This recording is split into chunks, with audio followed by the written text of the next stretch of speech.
Hello, my name is Nino Isbarbak, all the way from Philippines. I am 30 years old and single.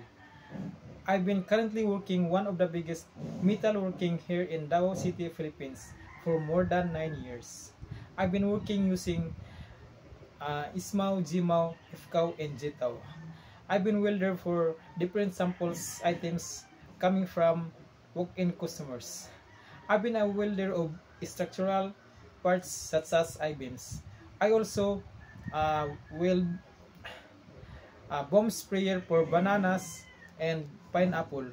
I also weld steel poles and etc.